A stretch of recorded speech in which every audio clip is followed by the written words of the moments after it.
आज हम लोग क्लास 12th का जो chapter number 1 theme 1 bricks beads and bones उसी के नेक्स्ट टॉपिक को डील करते हैं। पिछले क्लास में हमने इंट्रोडक्शन दिया था जिसमें बताया था कि हड़प्पा सिविलाइजेशन को ही इंडस वैली सिविलाइजेशन कहा जाता है। और हड़प्पा सिविलाइजेशन अपने आप में, हड़प्पा जो कल्चर जो था अपने आप में एक मैच्योर्ड कल्चर था। हड़प्पा कल्चर का जो टेन्योर रहा है, जो समय रहा है, जो टाइम रहा है, वो 2600 BC से लेकर के 1900 BC तक का जो समय वो हड़प्पा कल्चर के नाम से जाना जाता है।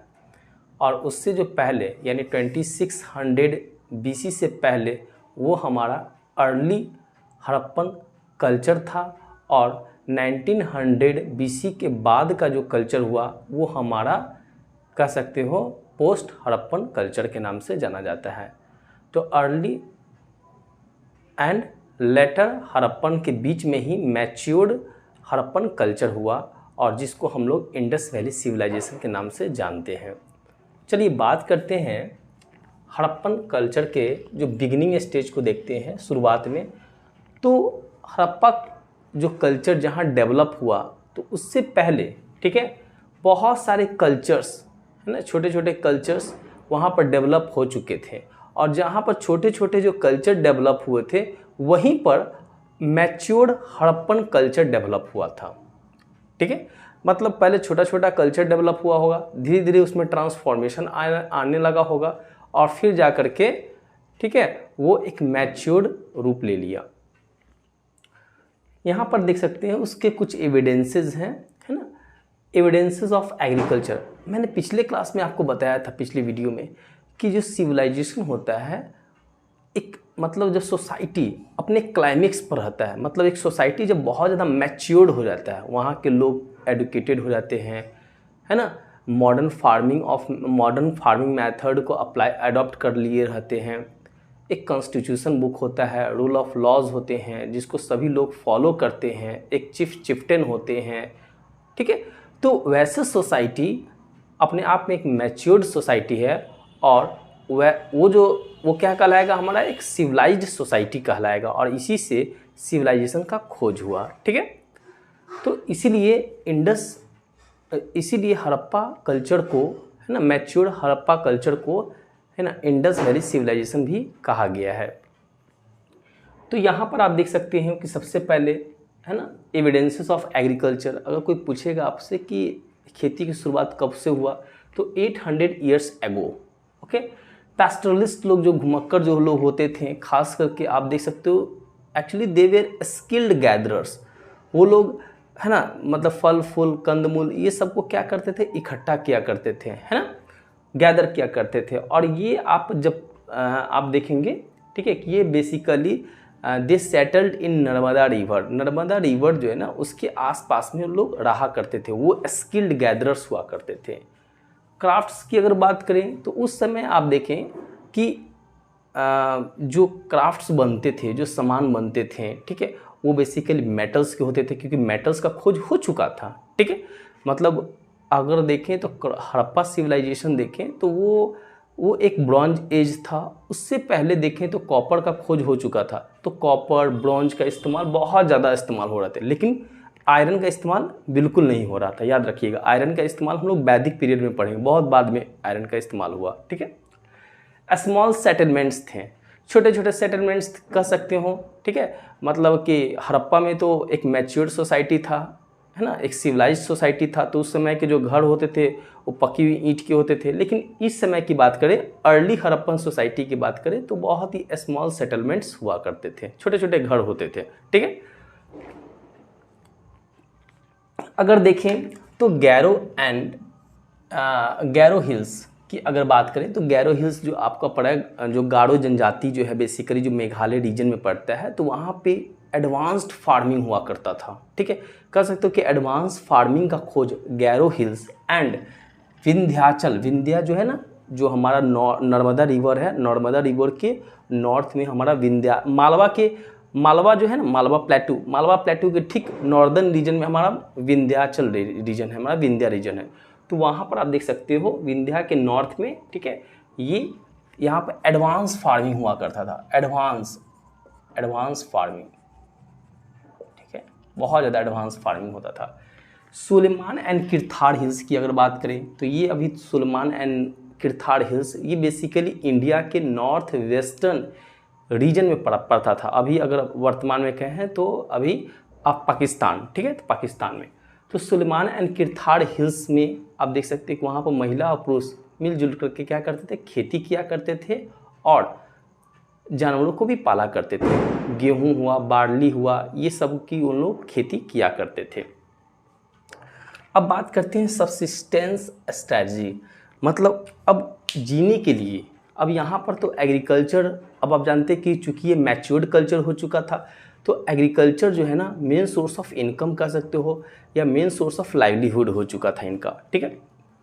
तो Harappan ate wide ranges of plants and animals, अभी भी वो लोग क्या करते थे, वो लोग पेस्टोलिस्ट लोग थे, ठीक है, वो लोग हंटिंग एंड गैदरिंग अभी भी किया करते थे, खास करके dependent on plants and animals पर डिपेंडेंट थे। तरह तरह के कंदमूल, फल फूल, सब्जी, ठीक है, एनिमल्स को क्या करते थे, खाते थे और साथ में क्या करते थे, खेती भी करते थे। तो यहाँ पर देखेंगे कि खेती कहाँ कहाँ होता था, उसको भी हम लोग देखेंगे। यहाँ पर कुछ टर्म दिए गए हैं आर्कियोबोटेनिस्ट, जो आपको एग्जाम पॉइंट ऑफ व्यू से बहुत इंपॉर्टेंट है। बोटनी, आर्कियो, आर्कियो मतलब कि ओल्ड थिंग्स का जो स्टडी करता हो, ठीक है। तो मतलब हुआ कि जो ओल्ड प्लांट्स, एंशिएंट जो प्लांट, पेड़ पौधा, उसका जो स्टडी करता हो, जो उसका स्पेशलिस्ट हो, एक्सपर्ट हो, उसको क्या बोला जाता है, आर्कियोबोटेनिस्ट, ओके। जिस वर्ड के लास्ट में IST लगा रहेगा, IST, वो स्पेशलिस्ट होता है किसी चीज़ का, जैसे डेंटिस्ट, IST लगा हुआ लास्ट में सफिक्स, है ना, साइंटिस्ट, ओके। तो ये IST बताता है कि वो स्पेशलिस्ट होगा किस क्षेत्र में, तो आर्कियोबोटेनिस्ट मतलब है specialist in ancient plants remains, ठीक है, जो प्लांट्स सूख गए हैं, ठीक है, उसका जो रिमेन्स, डेड रिमेन्स बचा हुआ है, उसका स्टडी करते हैं, ठीक है। गेहूँ हो गया, बार्ली हो गया, लेंटिल, लेंटिल्स क्या होते हैं, मसूर की जो दाल होती है उस सब की खेती है, ठीक है। चिकपी हो गया, ठीक है, मटर हो गया, सीसेम हो गया, जिसको तिल, तिल कहते हैं, तिल से हम लोग क्या बनते हैं, तिल का तेल भी बनता है, ठीक है। मिलेट्स की अगर बात करें तो गुजरात में, राइस की अगर बात करें तो जैसे कोल्डीवा में, ठीक है, तो ये सब जगह पर क्या होता था कि राइस की खेती होते थे। एनिमल्स की बोन्स प्राप्त हुए हैं, एनिमल्स के बोन्स से प्राप्त होने का मेन प्राप्त होते कई जगह प्राप्त हुए हैं, जिससे ये पता चला है कि पहले ज़माने के लोग क्या खाते थे, कौन कौन से पशु पक्षी को खाते थे, ठीक है। तो कई जगह से, है ना, मछली की हड्डी के प्रमाण मिले हैं, जिससे पता चलता है कि लोग मछली भी खाया करते थे। अब बात करते हैं एग्रीकल्चरल टेक्नोलॉजीज़, ठीक है। चूँकि ये सिविलाइज्ड सोसाइटी था, मैच्योर्ड सोसाइटी था, तो ऑब्वियसली यहाँ पर जो एग्रीकल्चर होगा वो बहुत ही क्लाइमेक्स पर होगा, ठीक है, अल्टीमेट होगा, मतलब बहुत ही अच्छे फॉर्मेट में होगा। तो यहाँ पर एग्रीकल्चर टेक्नोलॉजीज़ की बात करें तो एनिमल्स मोटिव्स, तो इसका एविडेंस हमें कहाँ से मिलता है, आपको याद होगा कि जो हड़प्पन सिल्स, ठीक है, one of the distinct feature of the Harappan civilisation, शुरू का पॉइंट ही है, पहला लाइन है। तो आप देख सकते हो कि एनिमल मोटिव, आप देखोगे कि जितने भी सील्स होते थे, बेसिकली सील्स जो होते थे उस पर क्या होता था, उस पर जानवरों के चित्र अंकित किए जाते थे, उत्कीर्ण होते थे, और जानवरों के जो चित्र, पिक्चर जो उस पर क्या इनग्रेवेड किए जाते थे, इसका मतलब हुआ कि वो लोग जानवर से परिचित होंगे, ठीक है। तो तरह तरह के जानवर होते थे, जैसे बैल हो गए, ठीक है, बुल हो गए, सांड हो गए, कभी कभी भगवान देवी देवता के भी उस पर चित्र अंकित होते थे, जैसे पशुपति शिव का हो गया, तो ये सब चीज़ों का उस पर चित्र इनग्रेवेड किए जाते थे, जिससे ये पता चलता है कि ऑक्सिन, लोग बैल से परिचित हुए होंगे, और बैल का इस्तेमाल बेसिकली वो लोग किस चीज़ के लिए करते थे, तो फॉर प्लॉइंग फील्ड्स, है ना, खेतों को जोतने के लिए, है ना, बैलों का इस्तेमाल किए जाते थे। टेराकोटा मॉडल्स, टेराकोटा जो होते हैं, जो पकी हुई ईंट जो होते हैं ना, उसका जो मूर्ति तैयार किया जाता था, तो terracotta model of ploughing found, तो टेराकोटा का जो पकी हुई ईंट का, ठीक है, वो क्या करते थे, वो खिलौना तैयार करते थे, है ना, हल को तैयार करते थे, और वो बच्चे अपने खेलने के लिए इस्तेमाल किया करते होंगे, जिससे मतलब क्या हुआ कि उस समय ये जो टेराकोटा मॉडल ऑफ प्लॉ यानी टेराकोटा प्लॉ बहुत ही फेमस रहा होगा, तभी तो बच्चे उससे खेल रहे होंगे। आज की डेट में बच्चे क्या बनाते हैं ड्राइंग में, मोबाइल वगैरह बनाते हैं, है ना। आज की डेट में बच्चे मटका तो नहीं बनाएंगे, आज के डेट में बच्चे बहुत एंशिएंट चीज़ का नहीं बनाएंगे, जो मॉडर्न जो उसके आसपास का चीज़ है उसी चीज़ को ज़्यादातर बनाने की कोशिश करते हैं।